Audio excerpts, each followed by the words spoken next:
अम्मा जी गांव की बहुत ही प्रभावशाली महिला थी, बहुत ही अधिक धनवान थी और अकूत संपत्ति की मालकिन थी। पर दुर्भाग्यवश बहुत कम ही उम्र में उनके पति उन्हें छोड़कर चले गए थे। उस वक्त उनका इकलौता बेटा अंकुर सिर्फ 2 वर्ष का था, लेकिन संयोग से उनके पति ने जाने से पहले बहुत सी संपत्ति जमा कर ली थी, जिसकी वजह से आर्थिक रूप से उन्हें किसी परेशानी का सामना नहीं करना पड़ा। उन्होंने खुद को काफ़ी मजबूत बना लिया था और अपनी संपत्ति को अच्छे से संभाला और अपने बेटे को पढ़ा लिखा कर एक बहुत बड़ा डॉक्टर बनाया। और बेटे के डॉक्टर बन जाने के बाद अम्मा जी को लगता था अब उन्हें के सुकून के दिन आ चुके हैं, इसलिए वह धीरे धीरे अपनी सारी संपत्ति बेटे के सुपुर्द करती जा रही थी। समय आने पर उन्होंने बेटे का विवाह भी कर दिया और खुद अपने काम में ढीली पड़ती गई और अपने हाथ खाली कर लिए। बेटे ने गांव का सारा कुछ किराए पर दे दिया और अम्मा को लेकर शहर आ गया। बेटे की शादी भी हो चुकी थी और उसकी पत्नी के रूप में शालिनी अम्मा जी की बहू बन चुकी थी और अम्मा जी धीरे धीरे कमज़ोर होती जा रही थी और शालिनी और अंकुर उनके ऊपर हावी होते जा रहे थे। अम्मा जी ने कभी यह नहीं सोचा था कि जिस बेटे को उन्होंने इतने नाजों से पाला वह उन्हें इस तरह से धोखा देगा। अंकुर और शालिनी ने धीरे धीरे अम्मा जी की सारी संपत्ति अपने कब्जे में कर ली थी और अम्मा जी की कोई कदर नहीं करते थे और अम्मा जी खुद भी असहाय हो चुकी थी या उन्होंने खुद को असहाय बना लिया था और अपनी क्षमता को धीरे धीरे भूल गई थी और ज़िंदगी से समझौते करना सीख गई थी। इसी तरह से वक्त बीत रहा था और अंकुर और शालिनी की शादी को लगभग 8 वर्ष बीत गए और उन्होंने अपनी शादी की सालगिरह की एक पार्टी दी थी। घर में मेहमानों का आना शुरू हो चुका था। बाहर बन रहे पकवानों की खुशबू पूरे घर में फैल चुकी थी। उस खुशबू के बीच सभी की हंसी ठिठोली की आवाज़ें अम्मा जी को उनके कमरे में सुनाई दे रही थी, पर उनकी हंसी ठिठोली में उनकी कोई दिलचस्पी नहीं थी। वह तो अपने कमरे में ही भली थी। उन्हें तो दिलचस्पी थी उन पकवानों में जिसे खाने को उनका जी ललचाने लगा था। आज अम्मा जी के बेटे अंकुर और बहू शालिनी की शादी की 8वीं सालगिरह थी। आखिर उनका बेटा अंकुर डॉक्टर जो है, तो पार्टी तो छोटी मोटी भी नहीं होगी, तो कई मेहमानों को बुलाया गया था, या यूँ भी कह सकते हैं कि उनके दोस्तों और बहू के मायके वालों को बुलाया गया था।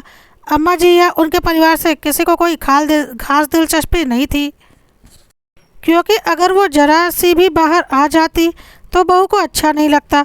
उसे लगता कि उनके बाहर आ जाने मात्र से ही पूरा घर फैल जाता है। शायद उसके इस चमकीले सुंदर ईंट गारे के घर में अकेली अम्मा ही पुरानी वस्तु थी, जो उस घर पर उस जिद्दी दाग धब्बे की तरह थी जिसे हटाना तो हर कोई चाहता है, लेकिन फिर भी वो अपनी छाप उस जगह पर छोड़ ही देता है, क्योंकि अम्मा जी को घर से निकाले तो उनकी इज्जत पर धब्बा पड़ जाए। लोग कहने ना लगे कि इतना बड़ा डॉक्टर अपनी माँ की देखभाल भी नहीं कर पाया। इसलिए मजबूरी में ही सही अम्मा जी को घर में रखा हुआ था, लेकिन बस उनके कमरे तक ही सीमित रखा था। तभी अचानक दरवाज़ा खुला और बहू शालिनी अम्मा जी के कमरे में आई। उसके हाथों में कोई पैकेट था। अम्मा जी के बिस्तर पर उसे रखते हुए बोली, अम्मा जी इसमें साड़ी है, पहन लेना। कहीं कोई भूले चुके मेहमान कमरे में आ गया तो आपकी साड़ी देखकर हमारी इज्जत तार तार हो जाएगी। और ढंग से हाथ मुँह धोकर कंघी कर लेना। अगर कोई कमरे में आता है तो नमस्ते और हाँ हूँ में ही जवाब देना। ज़्यादा बोलने की ज़रूरत नहीं है आपको। शालिनी अपने धुन में बोली जा रही थी, पर अम्मा उनका ध्यान तो सिर्फ पकवानों की खुशबू पर ही था। तभी शालिनी उनके कंधों पर हाथ रखकर उन्हें झकझोरते हुए बोली, अरे सुन भी रही हैं आप? क्या कह रही हूँ? हाँ हाँ बहू, क्या बन रहा है आज? अम्मा जी ने अपनी ज़बान को होठों पर घुमाते हुए कहा। शालिनी ने अपना माथा पीट लिया और फिर बोलना शुरू किया, हे भगवान, जब देखो बस खाने की लगी रहती है। कुछ कहा मैंने? आपने वो तो सुना ही नहीं। ढंग से तैयार हो जाना, बाहर आने की ज़रूरत नहीं। कोई आए तो हाँ हूँ में ही जवाब देना, इसके अलावा कुछ बोलने की ज़रूरत नहीं। शालिनी ने एक बार फिर अम्मा को उंगली दिखाकर समझाते हुए बोला। अम्मा ने हाँ में सिर हिला दिया और इतना ही कहा, बहू बहुत भूख लगी है, कुछ खाने को दे दे। सुबह सिर्फ 1 कटोरी दलिया ही खाया था। शालिनी ने उन्हें घूर कर देखा, जैसे पता नहीं अम्मा जी ने उससे उसकी सारी संपत्ति मांग ली हो, और फिर कमरे से बाहर चली गई। थोड़ी देर के बाद घर में काम करने वाली बाई पिंकी कमरे में आई और अम्मा को एक थाली देते हुए बोली, अम्मा अभी ये खा लो। अम्मा जी ने ललचाई नज़रों से प्लेट में देखा तो एक रोटी, थोड़ी सी दाल और आलू की सूखी सब्जी रखी हुई थी। अम्मा ने उसकी तरफ आशा भरी नज़रों से देखा तो पिंकी बोली, अम्मा अभी तो पकवान बन रहे हैं ना, पूरी तरह से तैयार भी नहीं हुए हैं। इसीलिए मैं सुबह का ये बचा हुआ खाना लेकर आई हूँ, ताकि कुछ देर तो आपकी भूख शांत हो। अम्मा को भूख जोरों से लगी थी, इसलिए वह थाली लेकर उस थाली पर टूट पड़ी। अम्मा को इस तरह से खाना खाते देख काम वाली बाई पिंकी की आंखों में भी आंसू आ गए। वह मन ही मन सोचने लगी, कोई कह सकता है ये डॉक्टर साहब की माँ है, वो डॉक्टर साहब जिनकी काफ़ी इज्जत है और खूब पैसे कमा रहे हैं। उनके बेटे बहू को देखकर तो बाहर वाले भी इनकी किस्मत पर रश्क करते हैं, पर इनसे तो हमारी किस्मत लाख गुना अच्छी है। कम से कम रात का खाना पूरा परिवार साथ बैठकर तो खाते हैं। यहाँ पर तो बेटे को पता ही नहीं कि माँ का क्या हाल हो रहा है। सोचते सोचते पिंकी फटाफट अम्मा के कमरे की सफाई करने लगी। वैसा अम्मा के कमरे में ज़्यादा सामान तो था नहीं, इसलिए फटाफट व्यवस्थित हो गया। पूरे कमरे को व्यवस्थित कर बाहर से 2 कुर्सियाँ लाकर अम्मा के कमरे में रख दी, ताकि यदि कोई आए तो बैठने के लिए कुछ हो। तो तभी बाहर से शालिनी की आवाज़ आई तो पिंकी बाहर आ गई। इधर अम्मा ने फटाफट थाली साफ कर डाली, पर भला एक रोटी से क्या हो, भूख तो अभी भी जोरों की लग रही थी, पर बोलती किससे। मन मारकर थाली एक तरफ रखकर जैसे तैसे उठी और हाथ मुँह धोकर पैकेट से साड़ी निकाली। साड़ी बिल्कुल नई थी, उस पर से टैग भी नहीं हटा था। पूरे 500 रुपये की साड़ी थी। उसे देखकर अम्मा जी खुश हो गई। मेरे बच्चों ने पहली बार मेरे लिए साड़ी खरीदी, पर साड़ी के साथ ब्लाउज़ और पेटीकोट तो था ही नहीं, इसलिए वह उसे अपने पुराने ब्लाउज और पेटीकोट के साथ ही साड़ी को पहन लिया। थोड़ी देर के बाद सारे मेहमान बाहर इकट्ठा हो गए तो केक काटने का वक्त हो गया। अंकुर और शालिनी केक काटने के लिए एक साथ आ गए। तभी अंकुर के किसी दोस्त ने कहा, अरे अंकुर, घर में आंटी जी भी तो हैं, उन्हें भी तो बुलाओ। आखिर तुम्हारी ज़िंदगी का इतना बड़ा खुशी का दिन है तो उन्हें यहाँ होना ही चाहिए। उसकी बात सुनकर अंकुर झेप गया। उसने शालिनी की तरफ देखा तो शालिनी बात बनाते हुए बोली, अरे भैया, बात यह है ना कि अम्मा जी की तबीयत ठीक नहीं रहती, इसलिए वो बाहर नहीं आई। उन्होंने खुद ही मना किया है कि मुझे परेशान मत करना, वरना हमारा तो बड़ा मन था उन्हें बाहर लाने का, उन्हीं के हाथों से केक कटवाने का। आखिर सबको अपनी बातों से संतुष्ट कर शालिनी और अंकुर ने साथ मिलकर केक काटा और इधर खाने पीने में सब लोग मशगूल हो गए। इतने में पिंकी ने एक प्लेट में अम्मा के लिए खाना लगाया तो शालिनी ने उसे डांट दिया, ये क्या कर रही हो पिंकी, यह प्लेट लेकर कहाँ जा रही हो। पिंकी ने झेपते हुए कहा, मैम साहब, अम्मा को भूख लग रही होगी, उन्होंने एक रोटी ही तो खाई थी। तो एक रोटी काफ़ी है तसल्ली लाने के लिए, उनकी तो उम्र हो चुकी है, उनका तो पेट भर ही गया होगा। ये प्लेट छोड़ और जाकर तेरा काम कर, अम्मा का मैं देख लूँगी। यहाँ मेहमान सिर पर खड़े हैं और तुझे अम्मा की पड़ी है, चल जा यहाँ से।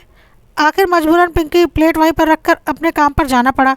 इधर शालिनी अपने दोस्तों के साथ बिजी हो गई। रात के करीब 11 बज गए, लेकिन अम्मा जी को खाने को नहीं दिया गया। अब तो अम्मा की भूख के मारे हालत ख़राब होने लगी। अब उनसे बिल्कुल बर्दाश्त नहीं हो रहा था, लेकिन पार्टी अभी भी चल रही थी। लेकिन जब बिल्कुल बर्दाश्त नहीं हुआ तो आखिर मजबूरी में ही सही वो उठकर अपने कमरे से बाहर आ गई।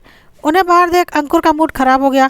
वह धीरे से शालिनी पर बिगड़ते हुए बोला, शालिनी, तुमसे कहा था ना, ये अम्मा बाहर क्या कर रही हैं, तुम्हें मेरी इज्जत का बिल्कुल भी ख्याल नहीं। अंदर ले जाओ इन्हें अभी के अभी। शालिनी फटाफट अम्मा के पास गई और उन्हें अंदर धकेलती हुई बोली, अम्मा जी, आप बाहर क्या कर रही हो, आपकी तबीयत ख़राब है ना, चलिए अंदर चलिए, आराम कीजिए। लेकिन अम्मा भूख से तड़प रही थी तो सबके सामने ही बोल पड़ी, बहू, मुझे बहुत ज़ोर की भूख लगी है, कुछ खाने को दे दे। उनकी बात सुनकर सब लोग हैरानी से अम्मा की तरफ देखने लगे। इतने बड़े डॉक्टर की माँ अभी तक भूखी प्यासी बैठी है, जबकि डॉक्टर साहब सबको पकवान खिला रहे हैं। कुछ लोग दबी जबान में बातें भी करने लगे। कुछ बातें अंकुर और शालिनी के कान तक भी पहुंची। आखिर शालिनी अम्मा जी को अंदर ज़बरदस्ती खींचते हुए ले गई और ज़बरदस्ती उन्हें वहाँ पलंग की तरफ धकेलते हुए बोली, खबरदार, जो आप बाहर आई तो मुझसे बुरा कोई नहीं होगा। शर्म नहीं आती अपने बेटे की इज्जत को इस तरह से उछालते हुए। क्या बताना चाहती हैं आप लोगों को कि हम आपको भूखे रखते हैं? आपसे तो मैं बाद में बात करूँगी, पहले आप बाहर जो रायता फैला कर आई हैं उसे तो समेट लूँ। कहकर शालिनी बाहर आ गई और बाहर आके सबके सामने पिंकी काम वाली भाई को बोली, जल्दी से अम्मा को एक प्लेट में खाना लगा कर दे दो। अम्मा भी ना जाने जब से बूढ़ी हुई हैं तब से भूल जाती हैं, अभी शाम को ही उन्हें खाना खिलाया था। शालिनी ने बात को घुमाने की कोशिश की। पिंकी फटाफट एक प्लेट में खाना लगाकर अम्मा को देने गई तो देखा कि अम्मा रो रही थी। बाई को देखते ही अम्मा बोली, देख पिंकी, बहू ने कितनी ज़ोर का धक्का मारा है मुझे, मेरे हाथ पर चोट लग गई। रोते रोते अम्मा ने अपनी चोट पिंकी को दिखाई, जिसमें से खून रिस रहा था। पिंकी अम्मा के पास बैठती हुई बोली, काहे को बर्दाश्त करती हो अम्मा जी? भला क्या कमी है आपके पास? फिर आपके बेटे बहू की मोहताज क्यों बनी हुई हो? जानती हूँ पिंकी, गांव में मेरे पास बहुत ज़मीन जायदाद है, सब कुछ है। चाहूँ तो आज अपने लिए एक नौकर रख सकती हूँ, लेकिन परिवार भी तो चाहिए ना। मैं अकेली क्या कर लूँगी? वहाँ की खेती बाड़ी से जो भी पैसा आता है वो सब भी मेरे बेटे बहू रख लेते हैं। ये दोनों अच्छे से जानते हैं कि इनके अलावा मेरा कोई है भी नहीं, तो आखिर मैं कहाँ जाऊँगी? इसीलिए ये लोग मेरे साथ। कहते कहते अम्मा की रुलाई फूट पड़ी। अम्मा, पति के बगैर बेटे को पढ़ा लिखा कर डॉक्टर बना सकती हो, अपने दमखम पर पूरी ज़मीन जायदाद संभाल सकती हो, और आप कह रही हो कि आप कर क्या सकती हो? आपके इतने बुरे दिन तो नहीं आए हैं कि आप एक रोटी के लिए मोहताज हो जाओ। अम्मा, भले ही एक रोटी खाओ, लेकिन स्वाभिमान की तो खाओ। इतने में बाहर से शालिनी ने काम वाली बाई पिंकी को आवाज़ लगाई, तो बाई फटाफट कमरे से बाहर चली गई। काम वाली बाई पिंकी की बात का अम्मा पर बहुत गहरा असर हुआ। काफ़ी देर तक आंखों में आंसू लिए वो खाने की प्लेट को देखती रहीं, लेकिन जोरों की भूख लगी होने के बावजूद भी उन्होंने प्लेट को छुआ तक नहीं। थोड़ी देर के बाद पिंकी प्लेट लेने कमरे में आई तो देखा खाना ऐसे का ऐसे ही रखा हुआ है। अम्मा बस छत की तरफ निहार रही थी। पिंकी बाई ने पूछा, क्या हुआ अम्मा, आपने खाना नहीं खाया? नहीं चाहिए मुझे ये तिरस्कार की रोटी, ले जा इसे वापस। पिंकी ने अम्मा को मनाने की कोशिश की, लेकिन अम्मा ने खाना खाया तक नहीं। तब तक बाहर की पार्टी भी खत्म हो चुकी थी। शालिनी और अंकुर भी कमरे में आ गए और आते ही अम्मा पर चिल्लाना शुरू कर दिया। क्या ज़रूरत थी आपको बाहर आने की? थोड़ा सा भी मेरी इज्जत का ख्याल नहीं था आपको? आपको सब कुछ मुफ्त में मिल रहा है ना, तो कदर नहीं है। एक खाने के पीछे इतना बवाल। लोग दबी जबान में जानती है कैसी कैसी बातें बना रहे थे। अगर ऐसे ही चला तो आपको वापस गांव भेज देंगे, फिर रहना अकेले। इतने में शालिनी की नज़र खाने पर पड़ी। लो, जिस खाने के पीछे इतना हंगामा किया वो प्लेट तो ऐसे ही भरी पड़ी है। खाना है तो खाइए, नहीं तो भगवान का नाम जपिए। मुझसे नहीं उठाए जाते आपके नखरे। उसने अंकुर की तरफ देखते हुए कहा, बस अंकुर, बहुत हो चुका। मैं नहीं उठा सकती इनके नखरे। इन्हें वापस गांव भेज दो। ठीक है, मैं कल ही इन्हें वापस गांव भेज देता हूँ। वहाँ अकेली रहेगी तो अकल ठिकाने आ जाएगी। अंकुर उसकी हाँ में हाँ मिलाते हुए कहा, और दोनों कमरे से बाहर निकल आए। अंकुर ने दूसरे दिन ही अम्मा को गांव भेज दिया।